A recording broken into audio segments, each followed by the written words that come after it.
ओम नमः शिवाय दोस्तों, हर हर महादेव। अगर आप चाहते हैं कि देवशयनी एकादशी के बाद भी आपके घर में सुख समृद्धि और बरकत बनी रहे तो तुलसी माता से जुड़े ये 5 उपाय आप बिल्कुल ना छोड़ें। माना जाता है कि इस दिन श्री हरि विष्णु और तुलसी माता की विशेष कृपा प्राप्त होती है। तो चलिए ज़्यादा देर ना करते हुए वीडियो शुरू करते हैं। दोस्तों, आज की इस वीडियो में आप तुलसी माता से जुड़े 5 छोटे छोटे से उपाय जानेंगे जिसे देवशयनी एकादशी के दिन करने से घर में सकारात्मक ऊर्जा और सुख समृद्धि बनी रहती है। इसलिए इस वीडियो को अंत तक आप अवश्य देखिए, क्योंकि 5वां जो उपाय है वो काफ़ी ही महत्वपूर्ण है। सबसे पहले हम संक्षेप में समझते हैं कि देवशयनी एकादशी का महत्व क्या होता है। मान्यता है कि इस दिन भगवान विष्णु योग निद्रा में जाते हैं और चातुर्मास की आरंभ हो जाती है। इसलिए इस दिन पूजा, तुलसी सेवा, दान और जप का विशेष महत्व होता है। अब चलिए जानते हैं कि वो 5 उपाय कौन से हैं। तो देखिए दोस्तों, हमेशा की तरह आपको सुबह ब्रह्म मुहूर्त में देवशयनी एकादशी के दिन उठ जाना है। इसके बाद बिस्तर पर बैठ के भगवान विष्णु और माता लक्ष्मी को स्मरण करना है। इसके बाद 1 लोटा आप जल ले लीजिए, 2 से 3 उसमें तुलसी पत्र डाल दीजिए और देवशयनी एकादशी के सुबह में आप पूरे घर में इस जल का छिड़काव कीजिए, भगवान विष्णु के मंत्रों का जाप करते हुए कि मेरे घर में भगवान विष्णु माता लक्ष्मी की कृपा सदा सर्वदा बनी रहे, मेरे घर में सुख शांति समृद्धि बनी रहे, मेरे घर से सारे रोग कष्ट सब दूर। लेकिन ध्यान रहे, आपको देवशयनी एकादशी के दिन तुलसी पत्र नहीं तोड़ना है। आप 1 दिन पहले ही तुलसी पत्ते तोड़ करके रख लीजिए। जब आप जल का छिड़काव कर देते हैं, इसके बाद पूरे घर में आप झाड़ू पोछा कर दीजिए। इस दिन आपको पोछा करने वाले पानी में थोड़ा सा हल्दी पाउडर डालना है। कहते हैं देवशयनी एकादशी या फिर गुरुवार के दिन कुछ भी अगर हम हल्दी का उपाय करते हैं तो उसे श्री हरि का कृपा प्राप्त होता है। दूसरा जो नियम है, जब झाड़ू पोछा हो जाए तो फिर आप अपने दहलीज का श्रृंगार कर दीजिए। दहलीज का श्रृंगार कैसे करना है इसका ऑलरेडी मैंने बहुत सारे वीडियो में बताया है, तो आप अवश्य देखिए। जब दहलीज के श्रृंगार वगैरह आप कर लें तो देखिए, आज है देवशयनी एकादशी और आज घर के सब परिवार को स्नान करने वाले पानी में थोड़ा सा हल्दी डाल के स्नान करना है। इससे श्री हरि की विशेष कृपा प्राप्त होती है, घर में सकारात्मक ऊर्जा का वास होता है, घर में रहने वाले का स्वास्थ्य अच्छा होता है, शरीर से सारे कष्ट रोग दूर होते हैं। अच्छा, आप लोग कितने टाइम पूछते हैं कि दीदी दहलीज का श्रृंगार करने से क्या होता है। तो देखिए, दहलीज हमारे घर का वो हिस्सा होता है जहाँ पे जैसी ऊर्जा होगी वैसी ही ऊर्जा हमारे घर में प्रवेश करेगी। अगर हमारा दहलीज साफ सुथरा पवित्र और सुंदर होगा तो हमारे घर में सकारात्मक ऊर्जा का वास होगा। वहीं अगर हमारा दहलीज गंदा होगा तो हमारे घर में निगेटिविटी होगी, क्योंकि जो भी ऊर्जा आती है हमारे मुख्य दरवाजे से होके ही आती है। इसलिए दोस्तों, आपको सबसे पहले उठने के साथ अपने दहलीज की सफाई करनी है, क्योंकि वहीं से ऊर्जा हमारे घर में प्रवाहित होती है और माता लक्ष्मी का आगमन होता है। अगला नियम क्या है, जब आप स्नान वगैरह कर लेते हैं तो फिर पैर में आप आलता अवश्य लगाइए। कहते हैं गुरुवार के दिन या फिर देवशयनी एकादशी के दिन या फिर कोई भी एकादशी के दिन अगर सुहागन महिलाएं अपने पैर में महावर लगाती हैं तो इससे उनका सौभाग्य बना रहता है, उनके पति जीवन में आगे बढ़ते हैं। तो ये नियम आप लोग अवश्य कीजिएगा दोस्तों। देवशयनी एकादशी के बाद अब कुछ ही दिनों में सावन का पवित्र महीना शुरू होगा और सावन का महीना शुरू होने से पहले महिलाओं को कौन से वो 5 जरूरी कार्य है जो अवश्य कर लेना चाहिए, इसका प्लेलिस्ट हमने बना करके डाल दिया है, तो आप अवश्य देखिए। नहीं तो इस वीडियो के अंत में आपको एंड स्क्रीन मिलेगा, उस पर जा करके आप उस वीडियो को देख सकते हैं। सावन की हर तरह की वीडियो मेरे चैनल पर अपलोडेड है दोस्तों। सावन से पहले क्या करें, सावन में कौन से 7 जरूरी नियम है जो सुहागन महिलाओं को करना चाहिए, सावन में क्या खरीदना चाहिए जिससे पति का भाग्य उदय हो, हर तरह का वीडियो मेरे चैनल पे है। अच्छा, अगला नियम क्या है, जब आप स्नान वगैरह कर ले तो इस दिन आपको पीला वस्त्र पहनना है और श्री हरि विष्णु को इस दिन पीला भोग लगाना है, पीले पुष्प का, पीले चीज़ों का। इसमें भगवान के सारे भोग में आपको इस दिन तुलसी पत्र डालना है, क्योंकि इस दिन आज है देवशयनी एकादशी। लेकिन याद रहे, देवशयनी एकादशी के दिन आपको तुलसी पत्र नहीं डालना है, पहले ही 1 दिन पहले ही तोड़ करके रख लीजिए।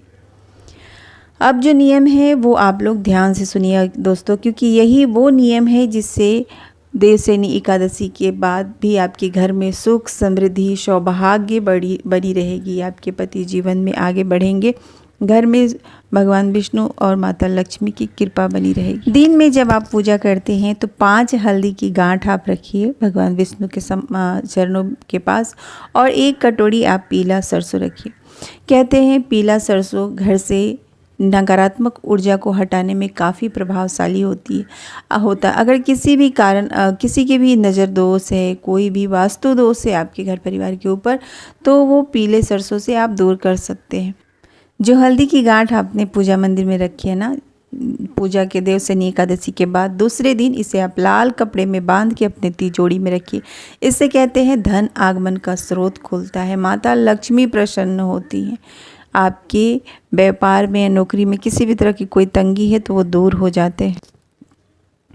अगला जो नियम है दोस्तों, वो इस वीडियो का काफ़ी अहम हिस्सा है, तो इसे आप लोग ज़रूर देखिए। माता तुलसी की सेवा भाव से श्री हरि विष्णु प्रसन्न होते हैं, और देवशयनी एकादशी के दिन हम जितना श्रद्धापूर्वक माता तुलसी की सेवा करते हैं, पूजा करते हैं, श्री हरि विष्णु प्रसन्न होते हैं। और जब श्री हरि विष्णु प्रसन्न होते हैं तो माता लक्ष्मी की कृपा घर परिवार के ऊपर बनी रहती है। इसलिए इस दिन आप माता तुलसी की विशेष श्रृंगार कीजिए। क्या करना है, आप पहले थोड़ा सा कच्चा दूध लेके माता तुलसी के गमलों को अच्छे से साफ़ कर लीजिए। इसके बाद माता को 16 श्रृंगार की चीज़ें चढ़ाइए। 16 श्रृंगार नहीं तो कम से कम 5 श्रृंगार तो अवश्य चढ़ाइए।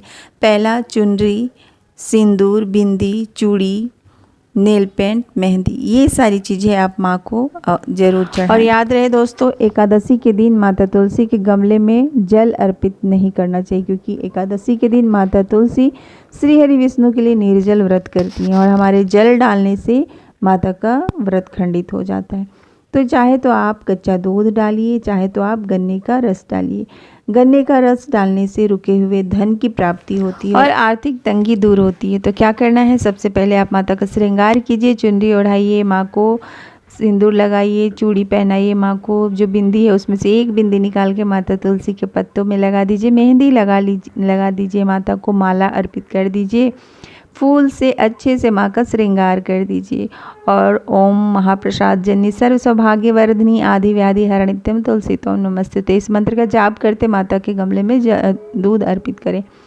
फिर माँ को सिंदूर लगा के अपने फिंगर्स, जिस फिंगर से आप सिंदूर लगाते हैं वही फिंगर आप अपने मांग में भी लगाइए, और माता से अखंड सौभाग्य का प्रार्थना कीजिए कि हे माँ, मेरे घर में सुख, सौभाग्य और समृद्धि सदैव बनाए रखिए, मेरा सौभाग्य सदा सर्वदा बनी रहे, ऐसा आशीर्वाद दीजिए माँ। इसके बाद जब पूजा वगैरह आप कर ले, माँ के श्रृंगार कर ले, तो फिर आप 11 बार परिक्रमा अवश्य करें। परिक्रमा करते समय भगवान विष्णु के किसी भी मंत्र का आप जाप कर सकते हैं दोस्तों। ऐसा करने से माता तुलसी प्रसन्न होती हैं और आपके घर से सारे कष्ट, दुख दूर होते हैं, आपके पति जीवन में आगे बढ़ते हैं, आपका सौभाग्य बना रहता है। कहते हैं देवशयनी और देव उठनी एकादशी पे जिस घर में माता तुलसी की सेवा की जाती है, जिस घर में माता तुलसी की श्रृंगार की जाती है, उस घर में अन्न धन की कभी कमी नहीं होती है दोस्तों। तो इस तरीके से आप माता तुलसी का पूजा और श्रृंगार कीजिएगा। देखिए, ये है आपका सुबह का नियम। देवशयनी एकादशी के दिन शाम की पूजा का भी विशेष महत्व होता है। अच्छा, इस दिन आपको क्या नहीं करना चाहिए, इस बात को आप लोग ध्यान से समझ लीजिए। देखिए, देवशयनी एकादशी के दिन आपको चावल का सेवन नहीं करना है, तुलसी पत्र नहीं तोड़ना है। इस दिन तुलसी पत्र नहीं तोड़ना चाहिए दोस्तों। महिलाओं को बाल नहीं कटवाने हैं, जेंट्स को दाढ़ी वगैरह नहीं करना, ना ही नाखून काटना चाहिए। और हाँ, इस दिन दोपहर में भूल के भी नहीं सोना चाहिए। पूरे दिन अपने मुख से भगवान विष्णु के नाम का जाप करते रहिए। किस दिन क्रोध ना करें, कटु वचन ना बोले, किसी से लड़ाई झगड़ा ना करें, किसी का भी आप इस दिन अपमान ना करें। और हाँ, चूँकि आज है देवशयनी एकादशी, तो आज माता तुलसी और भगवान विष्णु का संयुक्त पूजा करने से घर परिवार के ऊपर भगवान विष्णु और माता लक्ष्मी की कृपा बनी रहती है। घर पे कोई भी निगेटिव एनर्जी नहीं आती है। तो ये पूजा आपको शाम में करना है। तो शाम में क्या करना है, जब संध्या बाती का समय हो जाए यानी सूर्यास्त से पहले आपको एक लकड़ी के पाट पे आसन देते हुए लाल या पीला वस्त्र का आसन दे दीजिए। श्री हरि विष्णु का फोटो है, प्रतिमा है जो है वो रख लीजिए, माता तुलसी का गमला रख लीजिए और फिर भगवान को जो भोग है, जो भी मतलब पीले चीज़ों का आप लगाना चाहते हैं, जैसे कि केला भगवान को अति प्रिय है तो वो लगा देंगे, हल्दी की गांठ और सरसों यहाँ पे रखेंगे। जब आप पूजा वगैरह कर ले पीले पुष्प वगैरह से, तो फिर देखिए सूखी लकड़ी जो होती है माता तुलसी की, उसका आपको उसी से आरती करना है। शाम में कहते हैं सूखी लकड़ी से जब हम देवशयनी एकादशी के दिन आरती करते हैं तो भगवान विष्णु प्रसन्न होते हैं और इससे हमारे घर से जो भी रोग कष्ट, जो निगेटिव एनर्जी है वो दूर हो जाती। इसमें कपूर डाल लीजिए। देखिए दोस्तों, जब भी सूखी लकड़ी हो जाती है ना तुलसी में, तो उसे आप लोग इधर उधर ना, उसे आप संभाल करके डब्बे में रखिए और डेली शाम के समय में इससे आप लोग घर में आरती किया कीजिए। उसका धुआं पूरे घर के कोने से लेके मुख्य दरवाजे तक कीजिए। ये काफ़ी ही अच्छा होता है। जो भी आपके घर में कलह कलेश निगेटिव एनर्जी जो भी सब है ना, वो सब दूर हो जाते हैं। किसी की भी बुरी नज़र आपके घर परिवार के अगर है ऊपर, तो वो भी दूर हो जाते हैं। तो इस तरीके से आप आरती कर लीजिए। आरती को पूरा मुख्य दरवाजे तक दिखा दीजिए और इस दिन भगवान विष्णु की आरती करना बेहद ही शुभ होता है। ओम जय जगदीश हरे, स्वामी जय जगदीश हरे, ये जो आरती है। और देखिए दीपक में शाम के समय आपको अक्षत डालना है। कहते हैं शाम के समय जब हम दीपक में अक्षत डालते हैं तो इससे घर में धन्य धान्य की कभी भी कमी नहीं होती है। जो घर में जितने भी सदस्य हैं उन सबको आप आरती दीजिए। कपूर का सूखी तुलसी माता की जो सूखी लकड़ी था उसका आरती दीजिए। कहते हैं बच्चों का बुद्धि विवेक तेज होता है, पति का गुरु ग्रह मजबूत होता है। तो ये छोटे छोटे से नियम है दोस्तों, लेकिन बहुत ही इसके फ़ायदे हैं हमारे धार्मिक मान्यताओं में। और हाँ, आप लोगों का सवाल था दीदी हमारे बच्चे पढ़ने में मन नहीं लगाते हैं, वो उनका मन स्थिर नहीं होता है।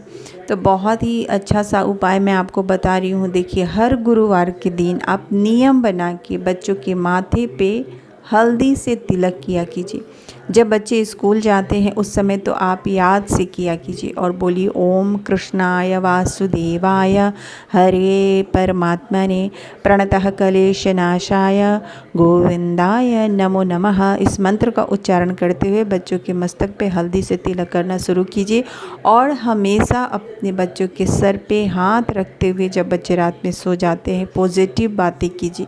कभी भी बच्चों से निगेटिव बातें मत कीजिए दोस्तों, क्योंकि बच्चे हमारे घर के वो अहम हिस्सा हैं जो जितना ही आगे बढ़ेंगे हमारा मान सम्मान बढ़ेगा। हमारे बच्चे हमारी पूंजी हैं, हमारी संपत्ति हैं, उन्हें कितने अच्छे से संभालना है ये हमारा कर्तव्य है। जब भी बच्चे रात में सोने के लिए जाते हैं, कहते हैं माँ के आशीर्वाद में बहुत ताकत होती है। दोस्तों बच्चों के सर पे हाथ रखिए, पॉजिटिव बातें बोलिए कि मेरे बच्चे बहुत अच्छे हैं, बहुत संस्कारी, पढ़ने में काफ़ी तेज़ है, प्रभु की कृपा से मेरे बच्चे का हमेशा सही मार्गदर्शन हो रहा है। तो इस तरह से आप बातें कीजिए। जब मुख्य दरवाजे पे भी आपको इस दिन दिया जलाना है, दिया में आपको अक्षत डालना। अच्छा, जो सरसों है उसका क्या करना है, तो जब शाम में आप पूजा वगैरह कर लें तो सरसों जो पीला वाला ना उसको आपको मंत्रित करना है। क्या बोलना है कि मेरे घर से सारे रोग कष्ट कर्ज सब दूर हो, मेरे घर में माता लक्ष्मी की कृपा सदैव बनी रहे, मेरे घर में सुख शांति समृद्धि सदैव बनी रहे। ऐसा बोलते हुए इस सरसों का छिड़काव आप शाम में यानी देवशयनी के शाम में कर दीजिए और सुबह जब झाड़ू देते हैं तो अच्छे से उसको झाड़ू लगा करके हटा दीजिए। जब झाड़ू लगाते हैं तो बोलिए लक्ष्मी अंदर दरिद्र बाहर, लक्ष्मी अंदर दरिद्र बाहर। बहुत ही छोटे छोटे से उपाय बताए हैं दोस्तों हमने, जिसे करने से आपके घर में बरकत सुख समृद्धि खुशहाली सदैव बनी रहेगी। बहुत तुलसी सेवा में काफ़ी ही शक्ति होता है। तुलसी सेवा जितना हम करते हैं श्री हरि विष्णु प्रसन्न होते हैं दोस्तों।